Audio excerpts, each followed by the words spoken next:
बिस्मिल्लाहिर्रहमानिर्रहीम। Welcome to course Adix. आपका teacher आपका दोस्त तसव्वुर हुसैन। अच्छा जी, आज हम माइक्रोसॉफ्ट एक्सेल का थर्ड ग्रुप जो है होम रिबन में उसको डिस्कस करने जा रहे हैं और दैट इज़ वेरी इंपॉर्टेंट जी। ये ऐसी कमांड्स हैं कि जिसको हम प्रोफेशनली यूज़ करते हैं, इसके बारे में हमें नॉलेज होनी चाहिए। अगर आप इन चीज़ों के बारे में नहीं जानते तो इट्स मीन कि आप प्रोफेशनल लेवल पर काम नहीं कर सकते, बल्कि आप बेसिक लेवल पर भी काम नहीं कर सकते, ठीक है? जब हम माइक्रोसॉफ्ट एक्सेल में कोई भी टेबल वगैरह या इस तरह की कोई भी सिंपल सी चीज़ बनाना चाहते हैं तो डेफिनेटली हमें फॉर्मेटिंग के हवाले से कुछ चीज़ों की नॉलेज होनी चाहिए। तो फर्स्ट ऑफ ऑल आपको फॉन्ट ग्रुप के बारे में पता होना चाहिए, जो कि हम प्रीवियस लेक्चर में डिस्कस कर चुके हैं। और आज का जो हमारा टॉपिक है वो है अलाइनमेंट ग्रुप, ठीक है जी। तो अलाइनमेंट ग्रुप के ऊपर काम शुरू करते हैं, बिस्मिल्लाह। ये देख सकते हैं आप, माइक्रोसॉफ्ट एक्सेल आपके सामने है और हमने अलाइनमेंट ग्रुप जो है वो डिस्कस करना है। तो सबसे पहली जो चीज़ आ रही है जी वो है आपके पास अलाइनमेंट। अलाइनमेंट ग्रुप में ही अलाइनमेंट के ऊपर हम बात करेंगे। याद रखिएगा कि हमारे पास basically two types of alignments होती हैं, ठीक है। एक जो है वो आप हॉरिजॉन्टल अलाइनमेंट होती है, जिसमें आपके पास लेफ्ट, राइट एंड सेंटर जो है वो आपने तरतीब देना होता है। इसके अलावा आपके पास एक दूसरी अलाइनमेंट आती है जी, जिसको हम वर्टिकल अलाइनमेंट कहते हैं। वर्टिकल अलाइनमेंट में आपके पास टॉप होगा, बॉटम होगा एंड मिडल होगा, ठीक है। तो उसको भी हम सेंटर कह सकते हैं, लेकिन सिर्फ इसलिए कि भाई अब जो सेंटर के बारे में हम बात कर रहे हैं, कौन सा सेंटर है, वर्टिकल या हॉरिजॉन्टल, तो इस बात की वजाहत के लिए हम वर्टिकल सेंटर को मिडल कहेंगे और हॉरिजॉन्टल सेंटर को सेंटर कहेंगे, ठीक है जी। तो अगर हम आते हैं, देखिएगा आप, हमारे पास ये एक सेल है जिसमें मैंने डेटा पुट किया, लाइक मैंने अली लिखा, एंटर कर दिया और दोबारा मैं इसी सेल की तरफ आ रहा हूं, ठीक है।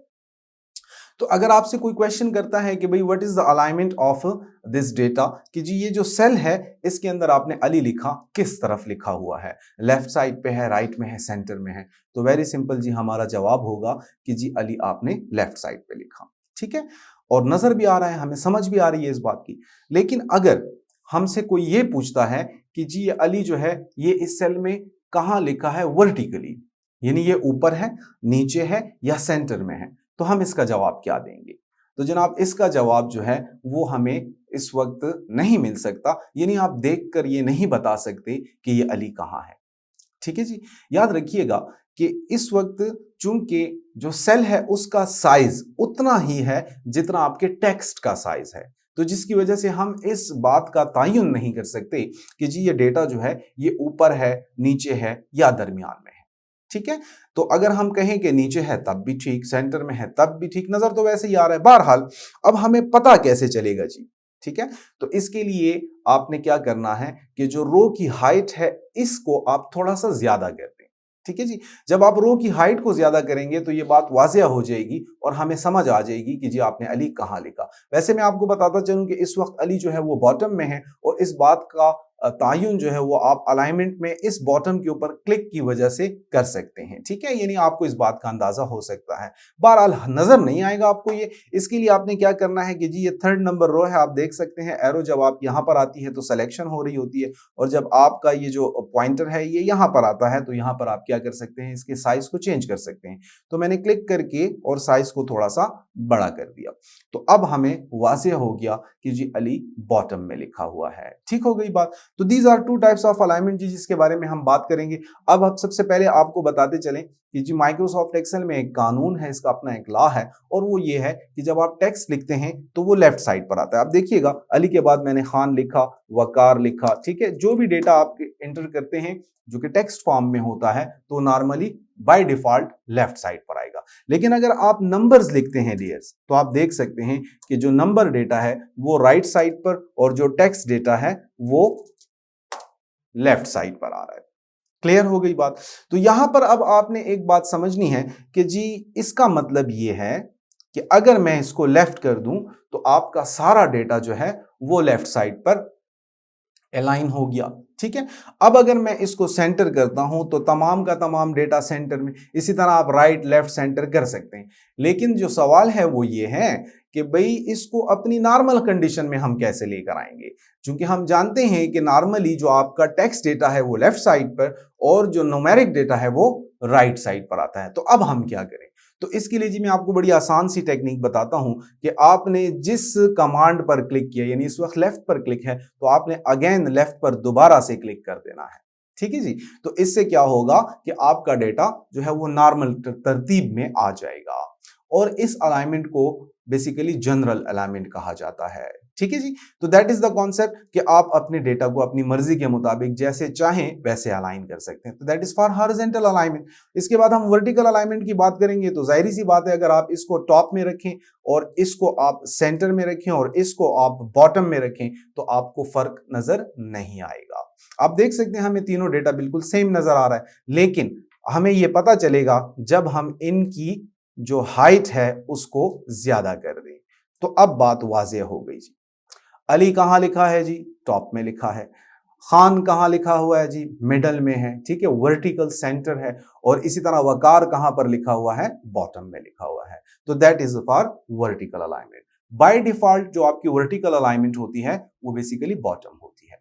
ठीक हो गया जी। तो that is the concept for vertical and horizontal alignments. Undo कर दिए जी मैंने इसको, और अगेन मैं सबको सेलेक्ट करके बॉटम कर देता हूं कि जी नॉर्मल अलाइनमेंट जो है वो आपकी अप्लाई हो जाए। ठीक है जी। तो ये हुआ आपके पास horizontal and vertical alignment. The further next thing is orientation. ठीक है जी। ओरिएंटेशन में जो है आपको इन्होंने एक फैसिलिटी दी जो कि माइक्रोसॉफ्ट वर्ड में अवेलेबल नहीं है, कि जी आपने जो भी डेटा लिखा हुआ है आप उसका जाविया बदल सकते हैं। ठीक है जी। यानी आमतौर पे जो है आपके पास वो जीरो एंगल में आ रहा है। ठीक है, हॉरिजॉन्टली डेटा लिखा हुआ है। फॉर एग्जांपल मैंने यहां पर लिखा सलीम अहमद। ठीक है जी। अब ये सलीम अहमद इस सेल के अंदर मौजूद है, लेकिन किस तरह से? हॉरिजॉन्टली, जैसे नॉर्मली आप डेटा लिखते हैं। अब अगर मैं इसके अलाइनमेंट को चेंज करना चाहूं तो उसका तरीका यह है कि आपने आ जाना है ओरिएंटेशन कमांड, जो कि अलाइनमेंट ग्रुप में अवेलेबल है। क्लिक करेंगे जी आप इस पर, और डिफरेंट एंगल्स आपके सामने हैं। तो यहां से आप जिस एंगल में चाहें उस एंगल में अपना डेटा लिख सकते हैं। ठीक है जी। और अगर आप चाहते हैं कि जी मुझे ये वापस नॉर्मल करना है, तो वेरी सिंपल, उसी कमांड पे दोबारा क्लिक कर देंगे, हमारा डेटा नॉर्मल जाविये में आ जाएगा। ठीक है, यानी हॉरिजॉन्टली आपके पास डेटा आ जाएगा। तो ये डिफरेंट आपके पास कमांड्स अवेलेबल हैं जी। जिस तरह भी आप चाहते हैं उस हिसाब से अपना डेटा लिख सकते हैं। टॉप टू बॉटम है, बॉटम टू टॉप है, वर्टिकली भी है। ठीक है।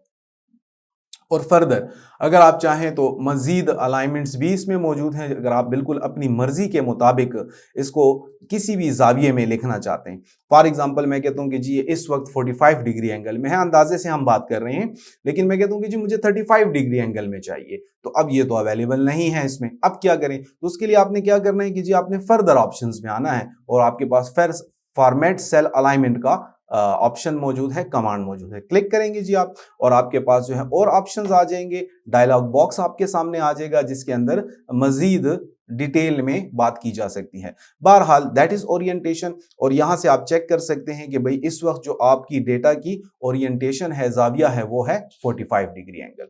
अब आप इसको एन अपनी मर्जी के मुताबिक जैसे चाहें और उसी एंगल में इसको तरतीब दे सकते हैं। तो मैंने कहा जी मुझे 35 डिग्री एंगल चाहिए, तो बिल्कुल भाई यू कैन डू इट। आप यहां से इसको 35 करें, ओके करें, और आपका डेटा उसी एंगल में आएगा जिस एंगल में आपको चाहिए। ठीक हो गया जी। अच्छा जनाब, अब अगर आप चाहते हैं कि जी वापस नॉर्मल करना है, तो उसके लिए भी आपको फॉर्मेट सेल अलाइन में आना होगा, और यहां से जो डिग्री है इसको आपने 0 कर देना है। याद रखिएगा कि आपके पास पॉजिटिव एंड नेगेटिव एंगल के हिसाब से इसको डिस्कस किया जा रहा है। यहां से आप ऊपर की तरफ जाते हैं 90 डिग्री एंगल, और यहां से आप नीचे की तरफ जाते हैं तो ये भी 90 डिग्री एंगल, लेकिन विद नेगेटिव वैल्यू। तो जो से एंगल में आपको जरूरत हो एंड इस हुदूद में रहते हुए हम उस एंगल में डेटा को सेट कर सकते हैं। ठीक हो गया जी। तो that is the concept about angles. Further next जो है जनाब वो है आपके पास इंडेंटेशन। माइक्रोसॉफ्ट वर्ड में भी है जी आपके पास increase indent, decrease indent. Left side से जब आप अपने डेटा को फासला देना चाहते हैं, थोड़ा सा आगे करना चाहते हैं, तो आप इसको यूज करते हैं। देखिए जी ये आपके पास डेटा लिखा है, अगर आपने सिलेक्शन ले लिए तो आप मोर देन वन सेल्स पे भी इसको अप्लाई कर सकते हैं, और अगर आपने सिर्फ एक सेल को सेलेक्ट किया तो उसी के ऊपर कमांड अप्लाई होगी। इंक्रीज इंडेंट करते हैं जी, आप देख सकते हैं आपका डेटा जो है वो लेफ्ट साइड से आगे आ रहा है। ठीक है जी। तो जितना आपको जरूरत हो उस हिसाब से आप इसको तरतीब दे सकते हैं। अगेन आप डिक्रीज एंड डेंट करके दोबारा इसको नॉर्मल कंडीशन में भी ला सकते हैं। ठीक है जी। तो that is for indentation purpose. ठीक है। द नेक्स्ट इज आपके पास आ रहा है जी रैप टेक्स्ट। बहुत अच्छी कमांड है, बहुत इंपॉर्टेंट कमांड है। इसको थोड़ा सा डिटेल में डिस्कस करते हैं।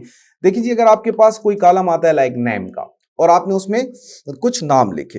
अब उसमें कुछ नाम ऐसे हैं कि भाई वो तो प्रॉब्लम नहीं दे रहे, लेकिन कुछ नाम ऐसे हैं कि जी वो आपकी सेल की रेंज से थोड़ा सा बाहर चले जाते हैं, ठीक है। इसी तरह मैं आता हूं जनाब, मैंने यहां पर लिखा यासर, यहां पर लिखा मैंने दानिश खान, इसी तरह मैंने यहां पर लिखा जाहिद इकबाल, इसी तरह मैंने यहां पर लिखा कामरान खान, यहां पर मैं लिखता हूं अख्तर गुल, यहां पर मैं लिखता हूं जीशान, ठीक है जी। तो ये हमने कुछ डेटा एंट्री की और इसमें आप देख रहे हैं कि भाई कुछ नाम ऐसे हैं कि जो आपकी सेल की हुदूद से थोड़ा सा बाहर आ रहे हैं। अब ये प्रॉब्लम करेंगे भाई, कब प्रॉब्लम करेंगे? उस वक्त प्रॉब्लम करेंगे जब इसके सामने जो है आपके पास डेटा एंट्री हो जाती है। फॉर एग्जांपल मैंने एज भी लिखनी है, तो अब जो मैं एज लिखूंगा आप देखिएगा कि आपके पास यहां पर थोड़ा सा प्रॉब्लम आ रहा है, ठीक है। अगर हम चाहते हैं कि इस प्रॉब्लम का सलूशन हमें चाहिए, क्या करेंगे? देखिएगा, कुछ सेल्स ऐसे हैं जहां मसला है, कुछ सेल्स ऐसे हैं जहां मसला नहीं है। तो जो रैप टेक्स्ट आपके पास कमांड मौजूद है, इसकी ये खासियत है कि जहां पर प्रॉब्लम है ये वहीं पर उसको सॉल्व करेगा, यानी जहां पर इशू नहीं है उन सेल्स के साथ किसी किस्म की कोई डिस्टर्बेंस नहीं होगी। तो बड़ा आसान सा है भाई, दो तरीके आपको बता देते हैं। एक तरीका जो है मैनुअल, वो ये है कि आप जो आपका सी कॉलम है इसका साइज बढ़ा दें।